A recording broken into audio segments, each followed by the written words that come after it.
Hello, അസ്സലാമു അലൈക്കും. ഞാൻ ഇന്നൊരു കൊച്ചു കഥ പറയാം. കഥയുടെ പേര് വേദനിക്കുന്ന സത്യം.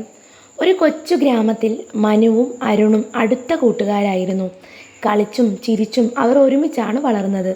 മനു ഒരു പാവപ്പെട്ട കുടുംബത്തിലെ അംഗമായിരുന്നു. എന്നാൽ അരുൺ സമ്പന്ന കുടുംബത്തിലെ കുട്ടിയായിരുന്നു.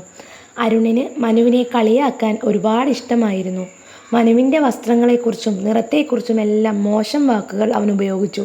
പലപ്പോഴും മനുവിനെ വേദനിപ്പിക്കുന്ന തരത്തിലുള്ള പ്രവൃത്തികൾ ചെയ്യുമായിരുന്നു.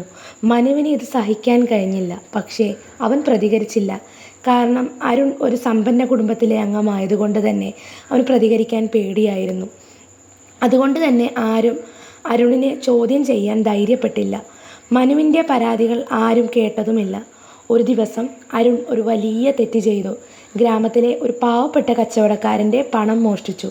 പക്ഷേ അരുൺ ആ കുറ്റം മനുവിൻ്റെ മേൽ വെച്ച് കെട്ടി. എല്ലാവരും മനുവിനെ കുറ്റക്കാരനായി മുദ്രകുത്തി. ആരും മനുവിൻ്റെ ഭാഗം കേട്ടില്ല. മനുവിനെ ഗ്രാമത്തിൽ നിന്നും ഒറ്റപ്പെടുത്തി. ആരും അവനോട് സംസാരിച്ചില്ല. എല്ലാവരും അവനെ മോഷ്ടാവെന്ന് വിളിച്ചു. മനു ഒരുപാട് ദുഃഖിച്ചു. കുറച്ച് ദിവസങ്ങൾക്ക് ശേഷം സത്യം പുറത്തു വന്നു. അരുൺ ആണ് പണം മോഷ്ടിച്ചതെന്ന് എല്ലാവർക്കും മനസ്സിലായി. അരുണിനെ പോലീസ് അറസ്റ്റ് ചെയ്തു. മനു നിരപരാധിയാണെന്ന് എല്ലാവരും തിരിച്ചറിഞ്ഞു. എല്ലാവരും മനുവിനോട് മാപ്പ് പറഞ്ഞു. അവർ അവനെ ബഹുമാനിച്ചു. മനുവിൻ്റെ നല്ല മനസ്സിനെ അവർ പ്രശംസിച്ചു. ഈ കഥയിലൂടെ നമ്മൾ മനസ്സിലാക്കുന്നത് ഒരാളെയും പെട്ടെന്ന് കുറ്റക്കാരനായി വിധിക്കരുത് എന്നതാണ്. സത്യം എപ്പോഴും പുറത്തു വരും. അതുവരെ നമ്മൾ ക്ഷമയോടെ കാത്തിരിക്കണം.